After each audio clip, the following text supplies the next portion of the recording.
The skyline of Florence slowly reveals the magnificent Duomo. In the early 15th century, Florence faced a challenge no one could solve.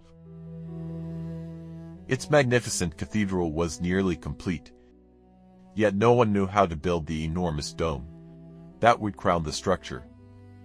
Many believed it was simply impossible, but one man's bold vision transformed the impossible into reality and helped usher in the Renaissance. Today, we begin our journey in the heart of Florence, where one of history's greatest architectural stories still lives on.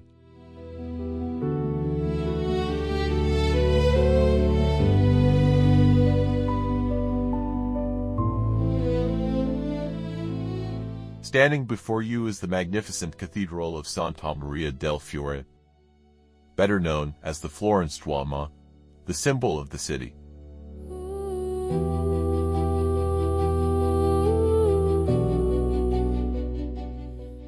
Construction began in 1296 with an ambitious vision to build one of the greatest cathedrals in Europe. But the project proved far more challenging than anyone had imagined.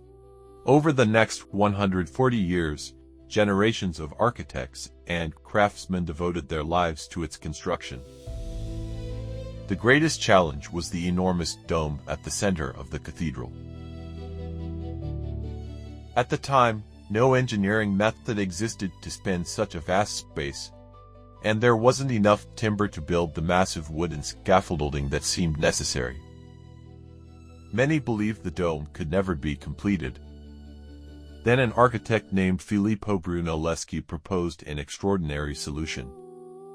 His revolutionary double-shell dome, built without traditional full wooden scaffolding, forever changed the history of architecture.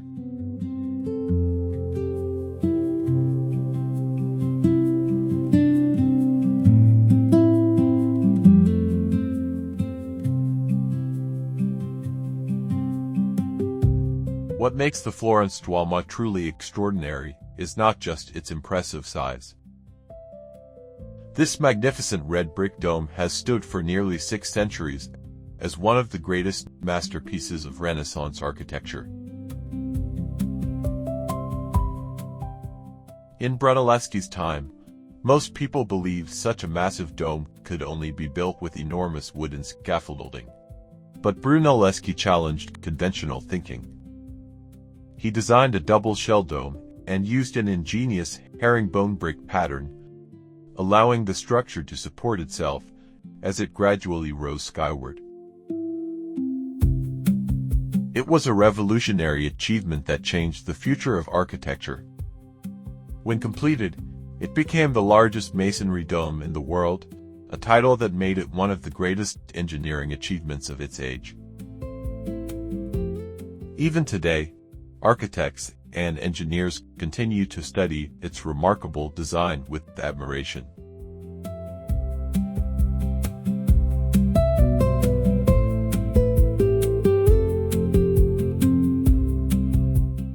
As you step inside the cathedral, many visitors are surprised by what they see. Unlike its richly decorated marble exterior, the interior is remarkably simple and serene. But this was a deliberate choice. Rather than overwhelming visitors with ornament, the architects wanted the immense space itself to inspire awe and naturally draw the eyes upward toward the heavens. Looking up, the vast interior of the dome reveals an extraordinary fresco. Known as the Last Judgment, it was begun by Giorgio Vasari and completed by his student Federico Zuccari in the 16th century. Depicting heaven and hell, salvation and judgment, the monumental painting remains one of the cathedral's most unforgettable masterpieces. Standing beneath this enormous dome, you are not simply inside a cathedral. You are standing within a dream imagined more than 6 centuries ago. And there is one place where the grandeur of the cathedral can be appreciated in its entirety. Standing beside the Duomo for nearly 7 centuries, Giotto's bell tower offers one of the most breathtaking views of Florence.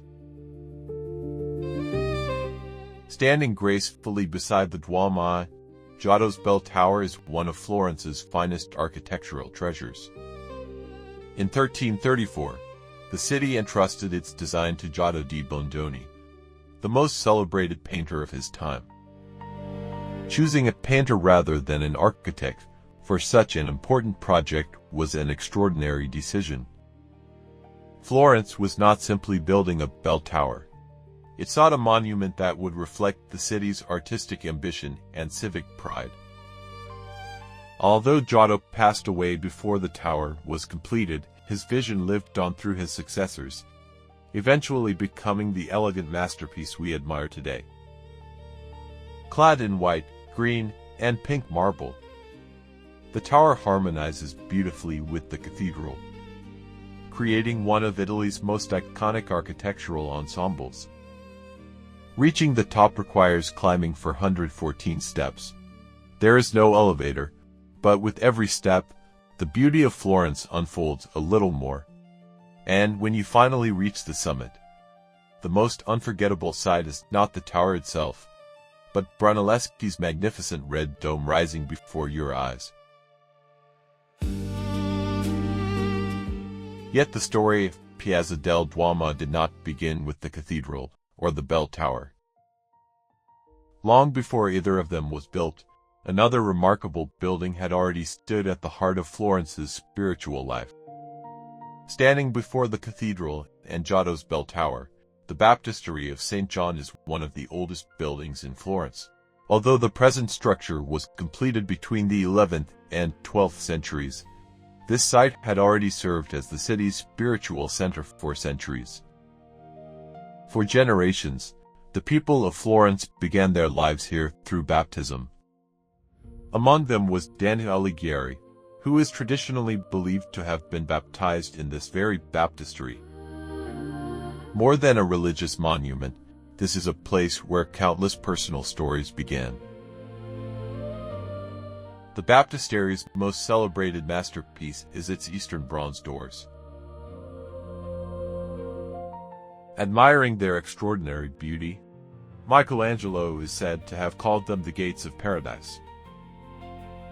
The doors seen today are faithful replicas, while the original masterpieces are carefully preserved in the Opera del Duomo Museum. After nearly 1,000 years, the baptistery continues to watch over the heart of Florence. 1 square, 3 extraordinary monuments. The Duomo tells a story of innovation and human ambition. Giotto's bell tower celebrates artistic beauty, and the Baptistery of Saint John marks the beginning of countless lives and centuries of faith. Built in different eras, together they tell the story of Florence and the spirit of the Renaissance.